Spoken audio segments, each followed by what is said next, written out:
The old cantina on Nexus Station buzzed with the usual sounds of different alien species talking, drinking, and making deals. Blue smoke drifted from the corner tables where the Zentari traders sat with their long pipes. The air smelled of cheap alcohol and fried food from a dozen different worlds. Commander Zektar sat alone at his regular table near the back wall. His dark green shell showed the scars of many battles. 3 of his forearms were still good, but the 4th hung limp. At his side, a plasma burn from the war had damaged the nerves beyond repair. His compound eyes, each the size of a human fist, reflected the dim lights as he stared into his drink. The cantina door opened with a soft hiss. 5 young Valonian soldiers walked in, their shells bright and unmarked by combat. They wore the silver badges of new graduates from the military academy. Their movements were sharp and confident, the way only untested warriors moved. The youngest of them, a female named Crix, spotted the old commander. She whispered something to her friends, and they all turned to look. Everyone in the fleet knew. About Zektar? He was the only commander who had fought the humans and lived to tell about it. Should we go talk to him? Asked another young soldier named Vex. His voice carried the excitement of someone who had only heard stories about real war. I heard he went crazy after the human campaigns, whispered Crix. They say he wakes up screaming about the pinkskins. But their leader, a cocky male named Drak, was already walking toward the old commander's table. The others followed, their boots clicking on the metal floor. Commander Zektar, Drak said, his voice loud enough for half the cantina to hear. We're shipping out to the Outer Rim next week. Patrol duty along the human border. Zektar looked up slowly, his compound eyes fixed on the young soldiers.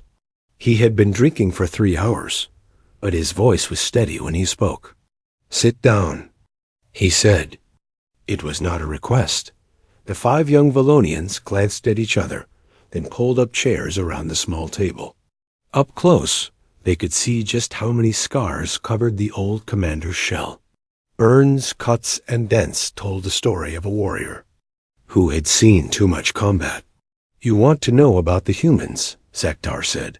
He did not ask. He could see it in their eyes, the same look he had once worn, as a young soldier eager for glory. We heard the stories, Vex said, but surely they're just stories. Humans are primitive. Their technology is weak. They can't even live on most. Worlds without special suits. Zektar's mandibles clicked together in what might have been laughter, but there was no humor in the sound. Primitive, he repeated. Yes, that's what we all thought. That's what the council told us when they planned. The first attacks. He took a long drink from his cup, then set it down with a soft thud. The war planners said humans were just another young species that needed to learn their place in the galaxy. We had ships that could crack planets. We had weapons that could burn continents. Our soldiers were bred for war, trained from birth. To fight and die for the Empire. Crix leaned forward. But you won, didn't you? I mean, there was a treaty, but we won the war. The old commander's eyes seemed to grow darker. Won? Child, we didn't win anything. We survived, barely. He signaled to the bartender for another drink. The blue-skinned alien behind the bar knew better than to keep the old commander waiting. The first reports came in from the outer colonies. Zektar continued. Routine stuff? Humans had settled on 12 worlds without asking permission from the council. Standard procedure was to send a fleet, demand they leave, and if they refused, remove them by force. Drak shifted in his seat. That seems fair. The law is the law. The law, Zektar said, his voice getting quieter. Yes, we were very concerned about the law. The council sent Admiral Korth with 30 ships to deal with the human problem. 30 ships against a few million humans scattered across 12 worlds. It should have been over in a week. The young soldiers waited for him to continue. Around them, The cantina had grown quieter. Other patrons were listening now, drawn by the old commander's story. Admiral Korth sent messages to the human settlements. Standard demands. Leave these worlds immediately, or face the consequences. The humans sent back a single-word response. What did they say? Vex asked. No. The word hung in the air like a weapon. Zektar's drink arrived, and he took another sip before continuing. Not, we need time to consider, or let's negotiate. Just no. Admiral Korth was furious. No species had ever refused a direct order from the Galactic Council. He ordered the bombardment of the largest human settlement as an example to the others. Crix's shell had begun to darken, a sign of nervousness in young Valonians. And then they surrendered. Zektar's mandibles clicked again. Then they got angry. He paused, staring into his drink as if seeing the past reflected in the liquid. The bombardment destroyed the city, but the humans had somehow evacuated most of the population beforehand. They knew we were coming. Within 6 hours, 3 of our ships were gone. Just gone. No distress signals, no wreckage, nothing. How? Drac demanded. Humans don't have the technology for that kind of attack. That's what we thought too. Admiral Korth sent search teams to find the missing ships. They found them 3 days later, crashed on the surfaces of different moons. The crews were dead, but there were no signs of weapons fire, no hull breaches. The ships had simply ... stopped working. The old commander's voice had dropped to barely above a whisper. The young soldiers had to lean in to hear him. The humans had done something to the ship's computers. Some kind of virus that made the navigation systems turn the ships into the nearest gravity well. 30,000 Valonian warriors died because they underestimated human cleverness. Vex swallowed hard. But that was just the beginning, wasn't it? Zektar nodded slowly. That was just the beginning. Admiral Korth called for reinforcements. More ships, more soldiers. The Council was angry now. No primitive species could be allowed to defy galactic law. He finished his drink and set the cup down. I was a young captain then, commanding my first ship. I thought it would be glorious. I thought we would teach these humans to respect their betters. The old commander's compound eyes fixed on each of the young soldiers in turn. I was wrong. About everything. And if you're not careful, if you don't listen to what I'm about to tell you, you'll make the same mistakes we did. The cantina had grown completely silent now. Even the Zentari traders had stopped their conversation to listen. The humans taught us something that day, Zektar said. They taught us that being primitive doesn't mean being weak. And they taught use that some species will fight to the death rather than submit to others. He stood up slowly, his movements stiff with old injuries. Tomorrow, I'll tell you about the first time I saw humans fight. Really fight. Not the quick strikes and computer tricks, but face-to-face combat. The old commander dropped some credits on the table and started walking toward the door. Sleep well tonight, young ones. After tomorrow, you might not sleep so easily again. As the door closed behind him, the 5 young soldiers sat in stunned silence. Finally, Crix spoke. Maybe we should request a transfer to a different sector. But Drac shook his head. No, we need to hear the rest. We need to know what we're really facing out there. Outside, Commander Zektar walked slowly through the station corridors. Behind him, the cantina slowly returned to its normal noise level. But the old commander's words hung in the air like a warning. The humans were coming back into his dreams again. They always did when he told the stories. Tonight, he would see their faces once more, remember their names, and wonder how such a soft species had become the most dangerous enemy the Valonian Empire had ever faced. The next evening, the 5 young Valonian soldiers returned to the cantina earlier than usual. They had spent the day asking other veterans about Commander Zeke Tar, but most refused to talk about the human war. Some just walked away when the topic came up. Others got angry and told them to mind their own business. Zeke Tar was already at his table when they arrived. This time, he had ordered food along with his drinks. The smell of roasted meat filled the air around him as he methodically cut his meal into small pieces with his good hand.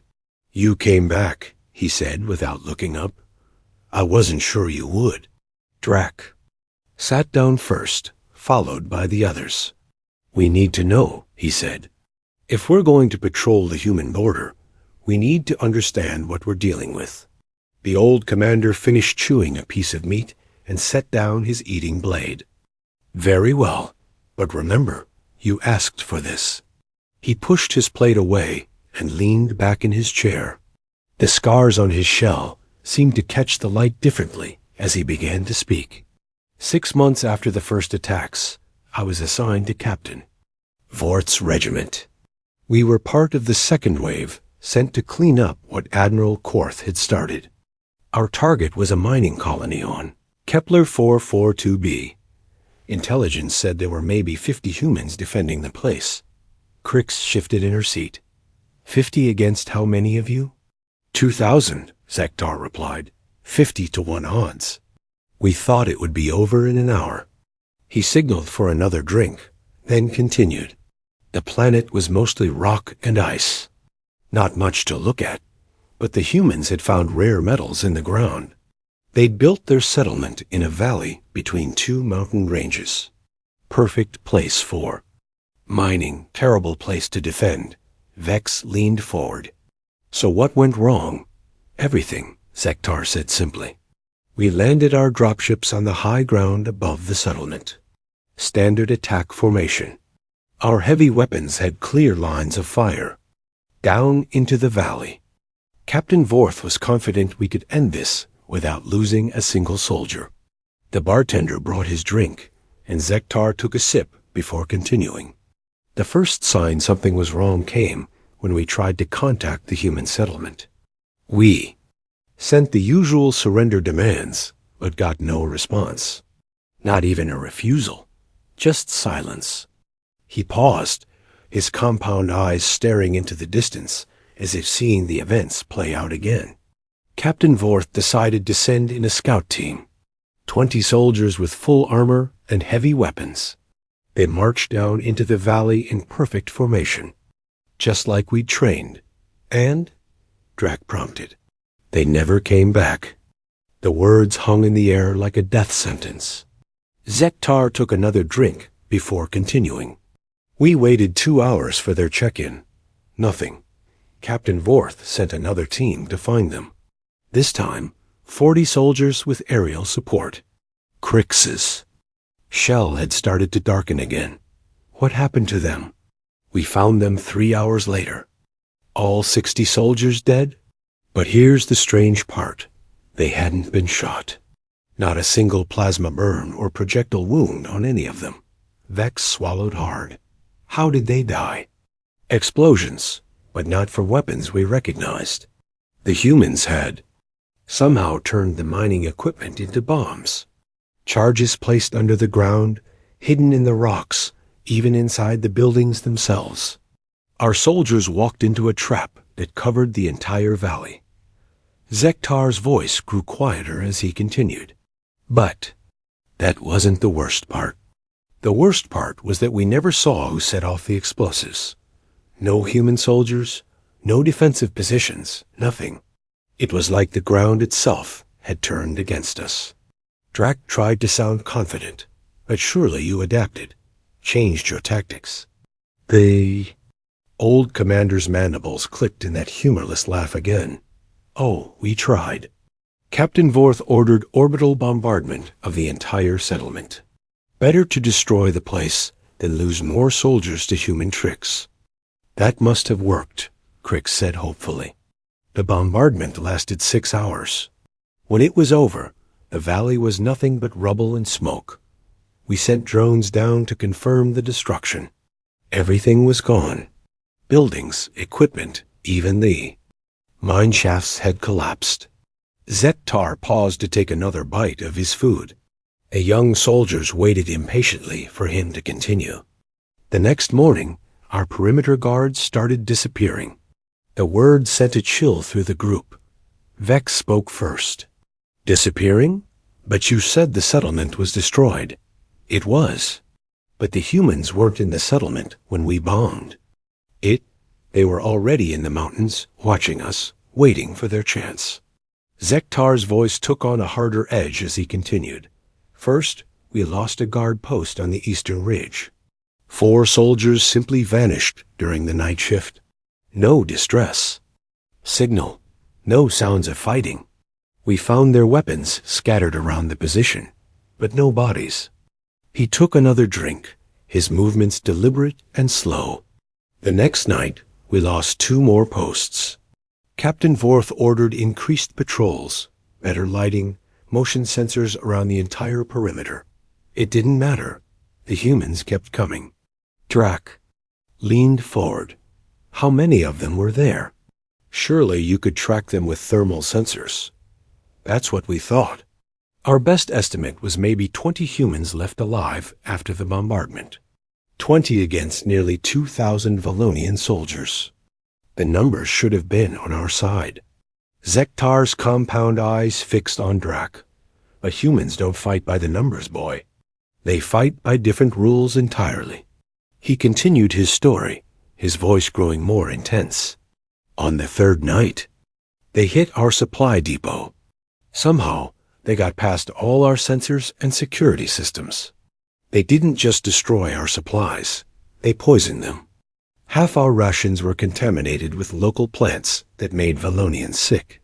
Our water purifiers were sabotaged to let through bacteria that attacked our digestive systems. Cricks made a small sound of distress. They were trying to starve you. Out. Worse than that. They were making us weak, sick, unable to fight effectively. While we were dealing with supply problems and illness, they kept picking off our soldiers one by one. Zektar's voice dropped to barely above a whisper. I'll never forget the night I first saw one of them. I was on watch duty, scanning the perimeter with night vision equipment. Everything was quiet, normal. Then I saw movement near the communications array. He paused, his hands gripping his drink cup tightly. At first, I thought it was one of our own soldiers. The figure was small, moving carefully between the equipment stations. But something felt wrong. Our soldiers don't move like that, don't check corners and shadows the way this figure was doing. The young soldiers were hanging on every word now. I raised my weapon and activated the spotlight. The beam caught the figure full in the face, and I got my first clear look at a human. Zektar's voice became distant, as if he was seeing the scene again. It was a female, smaller than any of us, wearing simple cloth clothing instead of armor. She had brown hair pulled back from her face and green eyes that reflected the light. She looked so fragile, so harmless. What did she do? Vex asked quietly. She smiled. The word sent a chill through the group. Zektar continued. She smiled, and then she pulled something from her belt. A small device, no bigger than my thumb. She held it up so I could see it clearly, then pressed a button. Zektar finished his drink in one long swallow. The communications array exploded. All of it, main transmitter, backup systems, even the power cables running underground. In 1 second, we lost all contact with the fleet above. He set down his empty cup and looked at each of the young soldiers. But here's the part that still gives me nightmares. After the explosion, after the fire and smoke cleared, I looked for the human female. She was gone, vanished like she had never been there at all. Drac tried to sound skeptical. One person couldn't destroy an entire communication system. One person didn't, Zektar replied. We found evidence later that they had been working on our equipment for days, maybe weeks. Placing charges, rewiring systems, weakening structural supports, They had turned our own base into a weapon against us. He stood up slowly, his movements stiff with old injuries. That human female had a name. We learned it later from captured equipment. Lieutenant Lisa Carter, United Earth Colonial. Defense Force, 26 years old, born on a farm planet called New Kansas. Zektar dropped credits on the table for his meal. She killed 200 of my comrades over the next month. Not with superior weapons or advanced technology. With cleverness, patience, and a complete refusal to give up. He started walking toward the door, then paused. Tomorrow, I'll tell you about Captain Jake Morrison and what happened when we finally cornered the human survivors in the mines. As the door closed behind him, the 5 young soldiers sat in stunned silence. Finally, Crick spoke. He's making it up. He has to be. Humans can't be that dangerous. But even as she said the words, she didn't sound convinced. None of them did. Outside, Commander Zektar walked slowly through the station corridors. In his mind, he could still see Lisa Carter's green eyes and that terrible smile. Tomorrow, he would tell them about Jake Morrison and the day everything changed. Tonight, he would try not to dream about the mines. Commander Zektar arrived at the cantina earlier than usual the next evening. The 5 young soldiers were already waiting for him, their faces showing the strain of sleepless nights. Word had spread through the station about the old commanders. Stories, and tonight there were other patrons sitting nearby, pretending to mind their own business while listening. Zektar ordered his usual drink and food, then settled into his chair. His compound eyes scanned the faces around him before focusing. On the young soldiers, "You look tired," he observed. "Bad dreams?" Drac shifted uncomfortably. "We've been thinking about what you told us. About Lieutenant Carter and the mining colony." "Good," Zektar said. "Fear keeps soldiers alive. Overconfidence kills them." He took a bite of his food and chewed slowly before continuing. "After we lost the communications array, Captain Vorth knew we were in real trouble. No contact with the fleet, supplies running low, soldiers getting sick from contaminated food and water. We had gone from hunters to hunted in less than a week." Crix leaned forward. "What did your captain decide to do?" "The only thing he could do. Find the humans and end this before we lost any more soldiers.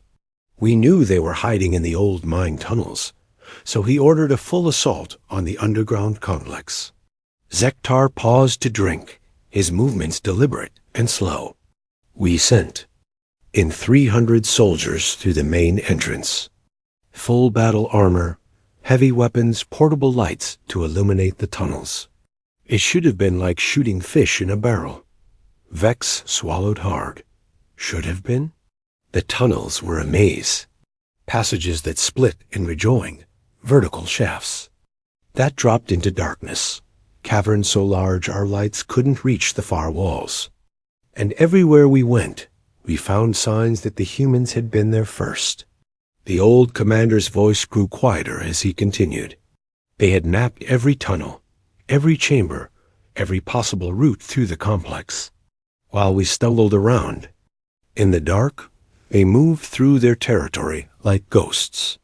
He set down his eating utensil and leaned back in his chair. The first squad we lost went down a side passage that seemed to lead toward the main mining equipment. We heard weapons. Fire for about 30 seconds, then silence. When the reserve team reached their position, they found empty armor and weapons, but no bodies. Drac tried to sound confident. "Surely your soldiers fought back. 300 against maybe 20 humans." Zektar's mandibles clicked in that humorless laugh. "Fought back against what? We never saw them coming. One moment our soldiers were advancing through the tunnel, the next moment they were gone." He took another drink before continuing. "It was Captain Jake Morrison who was leading the human defense. We didn't know his name then, but we learned it later. 34 years old, former military engineer from Earth. He had been working on the mining operation for 2 years before we arrived. The old commander's voice took on a harder edge. Morrison knew those tunnels better than we knew our own ships. He had spent months preparing for this moment, turning the entire underground complex into a trap. Crix's shell had begun to darken with fear. What kind of trap? Every kind you can imagine, and some you can't. Pitfalls covered with metal sheets that looked like solid ground until you stepped on them. Support beams weakened just enough to collapse when heavy armored soldiers passed underneath. Explosive charges wired to motion sensors and hidden throughout the tunnel system. Zektar paused, his compound eyes staring into the distance. But the worst traps were the simple ones. Wires stretched across passages at neck height, invisible in the darkness until it was too late. Loose rocks balanced on tunnel walls, ready to fall at the slightest touch. Morrison had turned the entire mine into a weapon against us. Vex shifted uncomfortably. How many soldiers did you lose? 50 in the first hour. Another 100 over the next 3 hours. Captain Vorth kept sending in more troops, convinced that sheer numbers would eventually overwhelm the human defenses. The old commander finished his food and pushed the plate away. I was leading the 5th wave when we finally encountered Morrison face to face. My squad was moving through a large cavern when the lights went out. Emergency power, backup systems, even our personal illuminators. Everything went dead at once. He paused, taking a long drink before continuing. In the complete darkness, we heard a voice. Clear, calm, speaking accented galactic standard. Attention Valonian forces. This is Captain Jake Morrison of the new Kansas mining operation. You are trespassing on sovereign human territory. Drac leaned forward. What did you do? I tried to respond, to demand his surrender according to military protocol. But before I could speak, Morrison continued. You have 30 seconds to withdraw your forces from this facility. After that, I will be forced to take defensive action. Zektar's voice became distant, as if he was reliving the moment. 30 seconds. That's all the warning he gave us. I remember thinking it was absurd. 1 human against 50 Valonian soldiers. In full battle armor. Even in the dark, our thermal sensors should have been able to locate him easily. He set down his drink cup and looked at each of the young soldiers. The 30 seconds passed. Then Morrison spoke again. Just 2 words. Too late. The cantina had grown quiet around them. Other patrons were openly listening now, drawn by the old commander's story. The explosions started at the far end of the cavern and worked their way toward us. Not random blasts, but a carefully planned sequence that brought down sections of the tunnel system in a specific order. Morrison was sealing us in. Crix made a small sound of distress. All of you? Not all? Morrison left us one exit, a narrow passage that led back toward the main entrance. But to reach it, we had to pass through a section of tunnel where he was waiting. Zektar's voice dropped to barely above a whisper. I'll never forget the moment I saw him. We had managed to get one portable light working, and the beam caught him standing in the middle of the passage. He was tall for a human, maybe 6 feet, with dark hair and brown eyes. He wore simple mining clothes and carried an old projectile weapon that looked like it belonged in a museum. The young soldiers waited breathlessly for him to continue. But it wasn't his weapon that frightened me. It was his eyes. They were completely calm, as if he was standing in his own home, rather than facing 50 armed enemies. He looked at us like we were just another problem to be solved. Zektar picked up his drink again, his hands shaking slightly. Morrison spoke again. I know you can understand me. I want you to give a message to your superiors. Tell them that humans don't surrender. Tell them that every world you attack will cost you more than you're willing to pay. He took a sip of his drink before continuing. Then he did something that still haunts my dreams. He smiled, the same kind of smile Lieutenant Carter had given me at the communications array. Not cruel or angry, just ... determined. Drac tried to sound skeptical. One man with an old weapon against 50 soldiers. He couldn't have stopped all of you. He didn't have to, Sektar replied, while we were focused on Morrison, the other. Humans had been moving through maintenance tunnels we didn't even know existed. When the shooting started, we found ourselves under attack from 6 different directions at once. The old commander's voice became more intense. They fought like nothing we had ever encountered. No formation tactics, no standard military procedures. Each human moved independently, using the terrain and darkness to their advantage. They appeared, fired, and vanished before we could return fire. He paused, his compound eyes reflecting the cantina lights. But Morrison never moved from his position. In the tunnel, he stood there, calmly firing his old weapon, while chaos erupted around him. Every shot hit its target.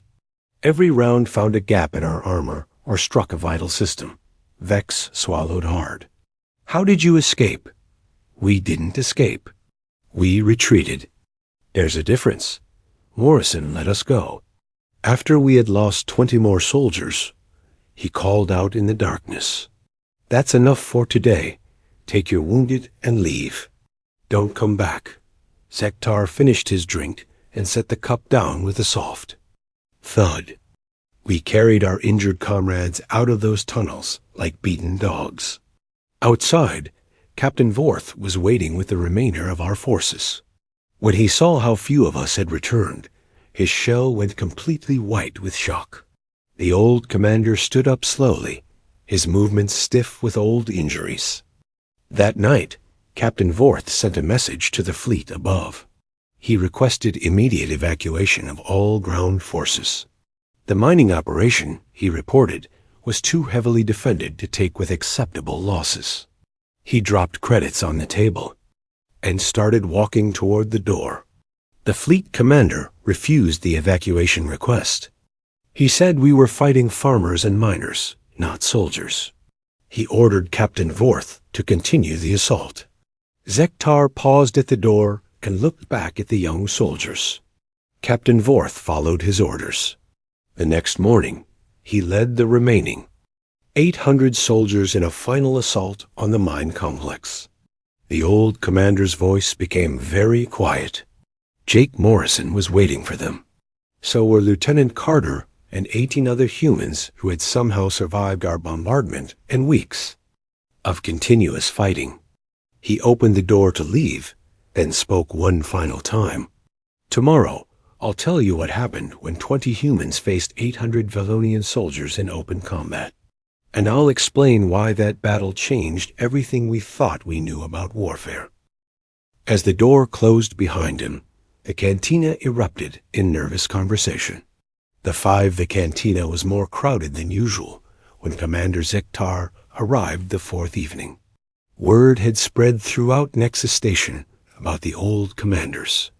Stories, and now soldiers from different species sat at nearby tables, all pretending to focus on their own conversations while listening to every word. The 5 young Valonian soldiers had claimed their usual table early, but they looked worse. And before, dark circles showed around their compound eyes, and their shells had taken on the pale color that indicated stress and exhaustion. Sektar settled into his chair and ordered his usual meal. The bartender brought his drink without being asked, along with an extra bottle. The old commander nodded his thanks and took a long sip before speaking. You look like soldiers who haven't slept in days, he observed. Crix rubbed her eyes with one hand. We keep thinking about what you've told us, about Morrison and Carter and the others. How did they do it? How did so few humans cause so much damage? That's the question that haunts every Valonian who fought in that war, Sektar replied. Tonight, I'll try to give you an answer. But first, let me finish the story of the mining colony. He took another drink and leaned back in his chair. Captain Vorth's final assault began at dawn. 800 soldiers in full battle armor, supported by aerial units and heavy weapons. The plan was simple: surround the mine entrance and force the humans to surrender or die. Drax shifted in his seat. 800 against 20. Those odds should have been impossible to overcome. Should have been, Zektar agreed. But Captain Morrison had spent the night preparing one last surprise.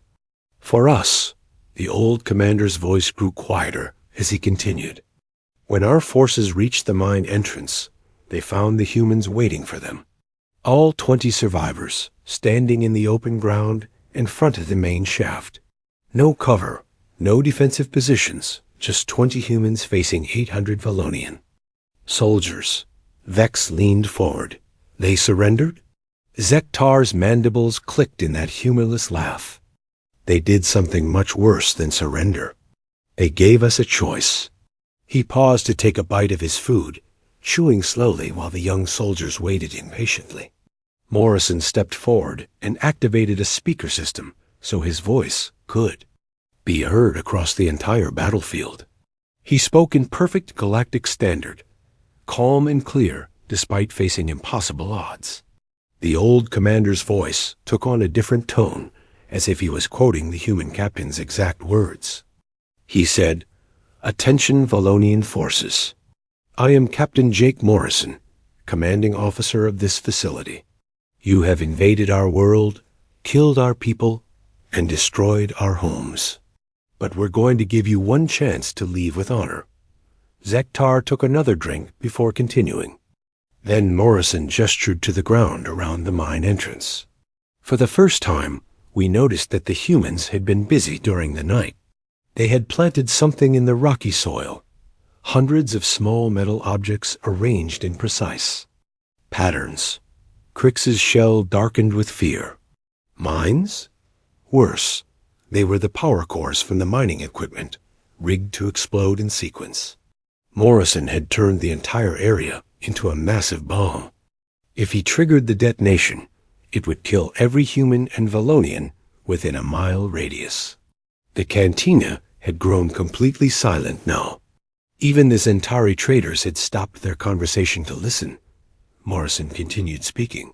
"You can order your soldiers to attack, and we'll all die together in the explosion. Or you can withdraw your forces and allow us to evacuate our wounded and civilians to the transport ships we have hidden in the northern valley." Zektar's voice became very quiet. Captain Vorth responded over the comm system. He demanded to know what guarantee we had that the humans would actually leave the planet if we let them go. The old commander paused, his compound eyes staring into the distance. Morrison's answer is something I'll never forget. He said, "You have my word. As a human being, we'll leave this world and never return. But remember this moment, Captain. Remember that we could have taken all of you with us, but we chose not to. The next time you face humans in battle, remember that we tried to show you mercy." Drac tried to sound skeptical, but surely Captain Vorth didn't believe him. Humans lie just like any other species. "That's what we all thought," Zektar replied. But then Morrison did something that changed everything. He walked forward, alone and unarmed.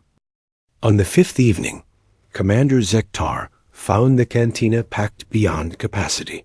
Soldiers from a dozen different species had gathered to hear the conclusion of his story. Even the station security chief, a massive kroner with scales like black armor, sat quietly in the corner with his arms crossed. The 5 young Valonian soldiers looked exhausted. Their shells had grown pale, and they moved with the careful precision of people who had not slept well in days. But their eyes showed something new, a deeper understanding of what they might face on patrol duty. Zektar ordered his usual drink and meal, then sat down heavily in his chair. The cantina fell silent as he began to speak. "You want to know how the war ended," he said without preamble. "You want to understand how 20 humans in a mining colony became the spark that nearly destroyed the greatest military empire in the galaxy. He took a long drink before continuing. After the mining colony, the war changed completely. The humans stopped trying to defend fixed positions and started hunting us instead. They had learned our tactics, studied our weaknesses, and turned our own strengths against us. Crix leaned forward. But surely the Empire's superior numbers and technology gave you an advantage. Zektar's mandibles clicked in that humorless laugh. Numbers and technology mean nothing when your enemy refuses to fight by the rules. The humans developed new tactics that no military academy had ever considered. He paused to take a bite of his food. They started with our supply lines. Human raiders, led by people like Captain Chris Thompson and Major Kelly Brooks, would attack our cargo ships using modified civilian vessels. They moved in small groups, struck without warning, and vanished before we could respond. The old commander's voice grew more intense. But they didn't just steal our supplies. They poisoned them, sabotaged them, turned them into weapons against us. A shipment of rations would arrive at one of our bases carrying a virus that attacked Valonian digestive systems. Medical supplies would be contaminated with substances that made our healing slower and more painful. Vex shifted uncomfortably. That's against the laws of warfare. The humans never signed those laws, Zektar replied. They were fighting for their survival, not following galactic protocols, and they were very good at survival. He took another drink before continuing. Within 6 months, Admiral Kresh had lost half his fleet to human raids. But the worst part wasn't the losses. It was the fear. Every time we received supplies, every time we opened a communication from Fleet Command, we wondered if the humans had gotten there first. The cantina was completely silent now. Even the bartender had stopped working to listen. The humans had a weapon more powerful than any plasma cannon or nuclear warhead. They had patience. While we expected quick victories and decisive battles, they were prepared to fight for generations if necessary. Zektar's voice became very quiet. The turning point came when they brought the war to Valonia Prime itself. Our homeworld, protected by 3 defensive fleets and orbital weapons platforms that could destroy entire armadas. Drac tried to sound confident, but they couldn't possibly have gotten past those defenses. They didn't need to get past them. Zektar said. They went around them. The old commander set down his eating utensil and leaned back in his chair. Admiral Patricia Wells and her task force approached our home system using captured Valonian ships and forged identification codes. They looked like a damaged fleet limping home from battle. Our own security forces escorted them through the defensive perimeter. Crix's shell had gone completely white with shock. They infiltrated the home fleet.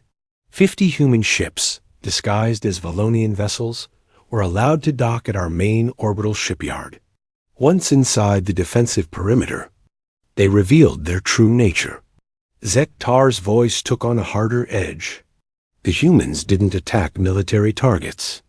They could have destroyed the shipyard, the command centers, even the planetary defense grid. Instead, they hacked into our communication networks and broadcast a message to every Valonian on the planet. He paused, his compound eyes staring into the distance. The message was from Admiral Wells herself. She appeared on every screen, every communication device, every public display across Valonia Prime, and she spoke directly to our people about the cost of the war. The old commander's voice became very quiet. Wells showed footage from the human colonies we had attacked. Destroyed cities, dead civilians, families torn apart by our invasion. But she also showed footage of Valonian casualties, our own soldiers, dying far from home for a war most of them didn't understand. Vex swallowed hard. What was her point? She asked our people a simple question. How many of your children are you willing to sacrifice to conquer worlds you don't need? Then she gave them a choice. Zektar took a long drink before continuing. Admiral Wells announced that the human fleet would withdraw from Valonian space immediately. But if the Empire continued attacking human colonies, the humans would bring the war to every Valonian world. They would turn our own tactics against us: raids, sabotage, psychological warfare, designed to make our people afraid in their own homes. The cantina was so quiet that the hum of the life support systems seemed loud. But then Wells did something that no one expected. She offered peace. Drac leaned forward. Peace? After everything that had happened? Not surrender, Zektar clarified. Peace. The humans proposed a treaty that would establish clear boundaries between our territories.